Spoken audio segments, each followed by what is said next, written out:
Okay, hey guys. Today I thought I would do a little bit of a different video for you guys. I've kind of touched on this subject in the past when I was doing it, but I hope you guys enjoy it. It may not be a, everybody's cup of tea video, but I know that some of you moms do homeschool, and I have homeschooled in the past, and my kids have also been to public school. So without getting too deep into it, basically what made me decide to go back to homeschooling now permanently is mostly all the school shootings and things that we have had this year alone. Last month, maybe it was, it was in March, because this is now April, beginning of April. It's April 2nd. There was 11 school shootings in 23 days. And that's insane to me. School is just not what it used to be, in my opinion, and I don't really always agree with what they're teaching my children. I don't always agree with the time frame that they're being taught the things that they're taught. Texas is one of the top states where homeschooling is the most lenient, and I think that's amazing.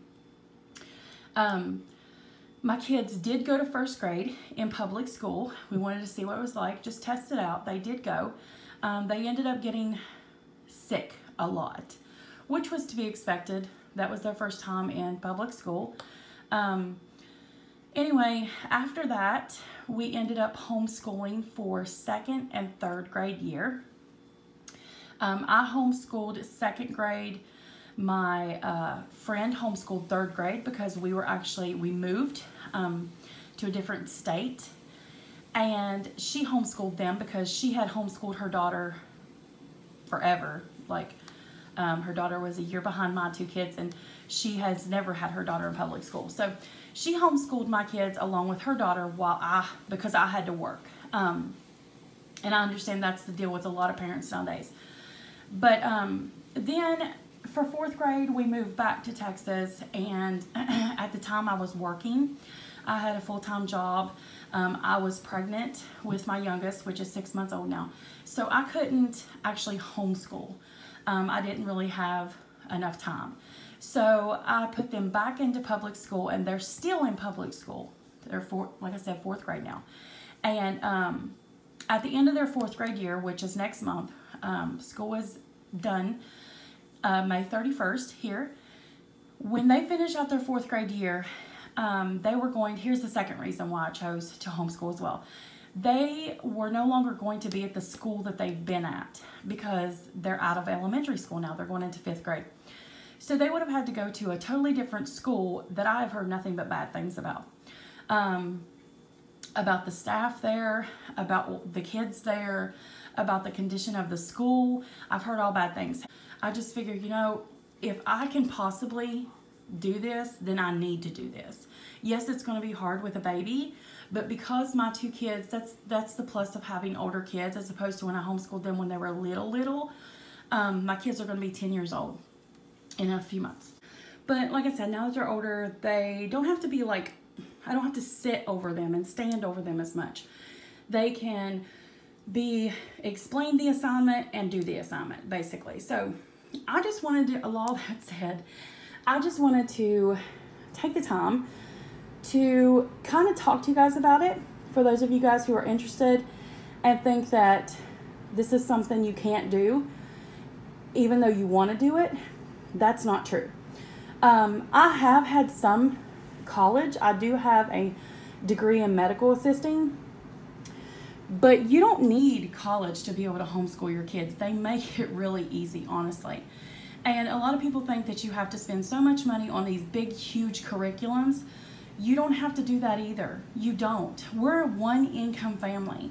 And I was able to get all of my kids, both of them, books for each kid. Their fifth grade, the entire year curriculum, for $183. So I just want to share that with you guys. And if any of you moms out there, or even dads, have any questions about homeschooling, you're just getting started, you don't know what to expect, if you guys have any questions, you can leave them in the comments. And if that's a little bit too, forward, the comment section, You can email me. I have my email address all the time under my videos, and I'll be glad to talk to you guys about it and tell you guys what I know about it and my personal experiences. So let's get started. Now, every one of these books came from Amazon. All right, that's another like myth. You do not have to use one particular brand of curriculum. Like, let's say LifePack is a company that makes a curriculum. You don't have to get every single subject in LifePack. You don't. Macmillan is another one. You don't have to get every single subject in Macmillan. You can literally have the freedom to choose whichever ones you think works best for your child. And I always get mine from Amazon because you can read the reviews. A lot of people that have bought them have taken pictures of the insides of the books. It has really good descriptions about the books. I just really recommend Amazon. So let's get started. So I'm waiting on one more of these books. It's supposed to be here today or tomorrow, I think. So this is called Bible Truths. And this one, like you guys can see, it comes from thrift books. They're all secondhand books, but they will tell you that they're pretty much brand new. Sometimes you will get a little bit of writing in pencil like that in the books, but it's not bad to just go in and erase. It's not bad. So you guys can see a little bit about this book, and this is basically their Bible curriculum. Now, you don't have to teach your kids Bible, but it's very important for us because we are Christians, for me to teach my kids about the Bible, and they do have a curriculum for that. And these books are so inexpensive. I got, you know, each one of these books for under $10, including shipping, and I just think Amazon is amazing to buy curriculum. So there's this one. Another workbook for my other one will be here today. I did get a teacher's edition. Now, I didn't get a teacher's edition with their other books, but I went ahead and bought a teacher's edition with this particular Bible study because my friend has used this one before, and she definitely recommended the teacher's edition. It has songs and stuff that you could teach them in the back.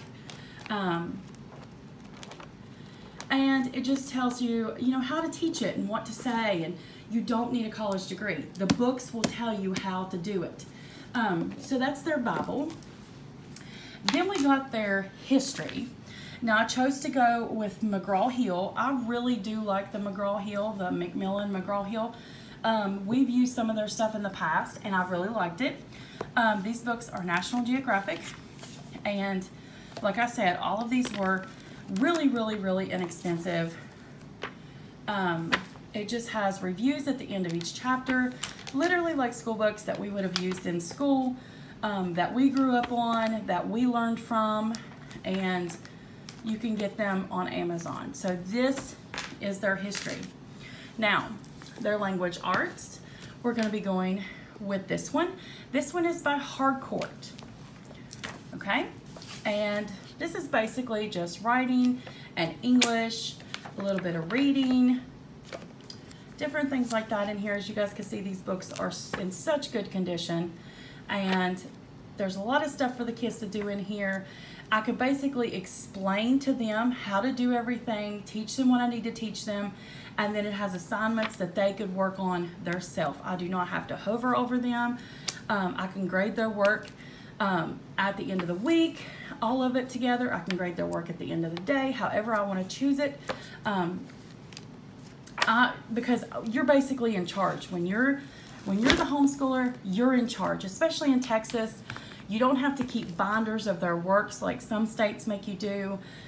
You don't have to submit them for any testing at the end of the year.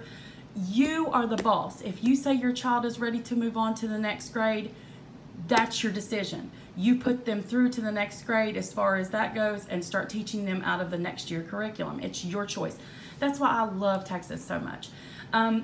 Different states have a little bit more, it depends on what state, like I said, but they will have different specifications for curriculum. Now with Texas, really the only thing they require you to teach is, let's see, what do they call it? Basically history, reading, English, and math. You're required to teach all four of those. Any other thing that you add to it is strictly on you. If you only want to teach those four, then in Texas, you're allowed. So there's their language arts and their history and their Bible. Something a little bit different to add a little bit of culture to them now that they're getting older. I thought teaching them a little bit of art would be good. My daughter loves art, so I got these books. This is the Art Connections, and it's pretty much like brand new, like never been opened kind of thing, because I'm having such a hard time opening it for you guys. But it just tells you about different art, and like I said, gives you nice illustrations so you guys can see about the artists, little studies at the end, just different little things that you could do with them. I think this is going to be super fun to do. Has little different like art projects that they can do and stuff like that. So this is going to be probably, next to Bible, one of my favorite things to teach them every day. It'll probably definitely be a little bit more hands-on. But you do not, that's another thing with homeschool, you do not have to teach every single subject every single day. Like if I wanted to do, for instance, Mondays, I wanted to do reading, math, and English, and spelling, okay? I could do those. The next day, if I wanted to do art, Bible, social studies, whatever, you can mix it up, okay? It's your time frame, it's your timeline. If you want to start school in the summer, if you don't want to start it till the winter, it's your time frame. If you want to do it Monday through Friday, if you only want to do it Thursday through Sunday, it's all on you, which works great. It works to your schedule. With math, my son is advanced in math. He is taking advanced math classes right now. So I ended up getting them the hardback books as well as workbooks. So this is, once again, the Macmillan McGraw Hill. And here is their math textbooks, okay? Just shows you all of this. Very good condition, no writing. And like I said, they're in really good condition, and all these books were literally under $10, including shipping. Now, I did get them 2 workbooks, so they wouldn't have to write on paper. When I homeschooled them before, I would actually get a workbook and scan the pages and print out their worksheets, and it was just too much, and I didn't enjoy that at all. Or I would actually give them the workbook and they would have to look off of it and share and actually write on a piece of notebook paper.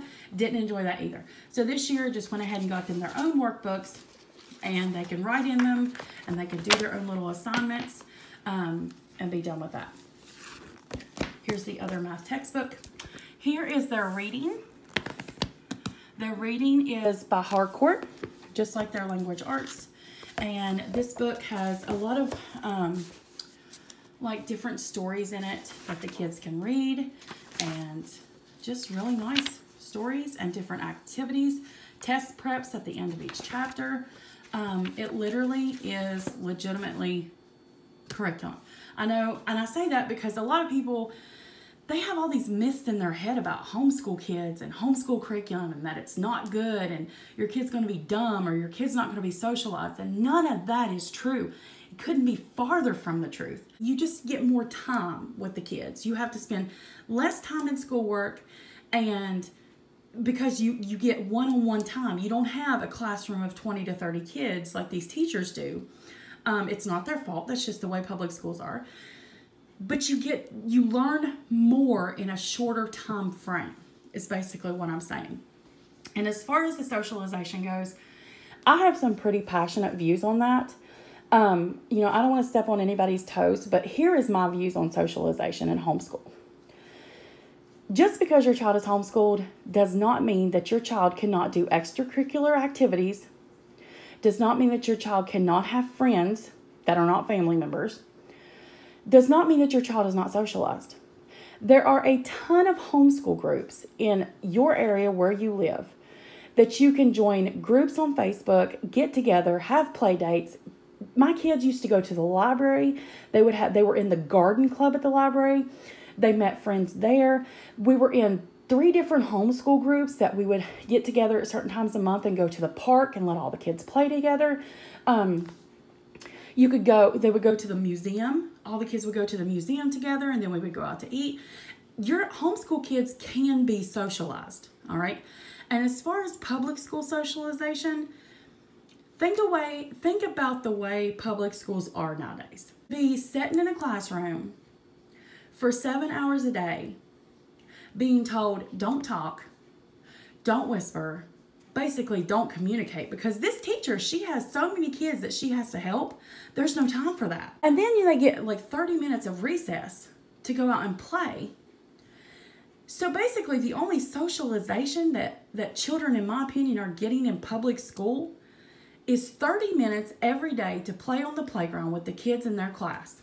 You cannot tell a homeschool parent that their child is not socialized, because that is not true. They are socialized. They're just as socialized, in my opinion, if not more, than public school. And like I said, I'm not running off at the mouth here. I've been on both sides of the fence. You know, my kids are in public school now. My kids have been homeschooled. I've seen both sides. It's not like I'm speaking from a one-sided standpoint. I am speaking from personal experience, both sides. So if you feel differently, then that's one thing, but that's my experience with dealing with both homeschool and public school. Okay, so that was their reading. And then I got 2 science books. Once again, Macmillan and McGraw-Hill. And these are super nice. Science was always one of my favorite subjects in school. It's also one of my kids' favorite. So they have different little experiments that they could do. And then they just learn about the weather and, you know, all that good stuff that they learn about in school. So these are the science. And then, goodness, the stack is getting so big. Then we got 2 of the spelling workbooks. Spelling's not a huge deal. There's a lot of like different sites and things like that you can use online to get spelling. You can make up your own spelling words based on what you think their level is. Spelling's not that huge of a deal. But I did this year go ahead and get, if I could show you guys, go ahead and get some workbooks. As you guys can see, there is some pencil writing in it, but nothing that I can't go erase. So here's their spelling, and it is just called Spelling Connections. So anyway, guys, this is the kids' homeschool curriculum. Like I said, I'm waiting on one more book, and that's it. In my opinion, it's definitely cheaper to homeschool than it is for public school, because, you know, I was spending anywhere from $600 to $700 a year getting my kids, not a year, but when schools got ready to start, that's how much we would spend. Between school clothes and shoes and backpacks and new lunch boxes and all of the weird school supplies that these schools want kids to have nowadays. Like, you have a list that's a mile long, and the older they get, the bigger the list is. And when you got more than one kid, that's quite a bit of money. Not to mention a lot of running around trying to find these random things that have to be specific dimensions and specific colors, and it's just weird. But anyway, this is what we are choosing to do. Like I said, it's completely up to you as a parent, but when it all comes down to it, parents should have the choice to choose. And I don't know, the way that this world is going nowadays, it is seriously like, slowly but surely, those rights are being taken away. I mean, all you have to do is watch the news. So it's very scary. So I just advise all parents watching this video right now to make up your own mind, to do your own research on everything. Do not listen to somebody's secondhand information. Don't listen to my information. Go and do your own research and find out for yourself. I'm gonna go. This video is probably so long. Thank you all for watching. I will see you guys again in my next video. Bye, guys.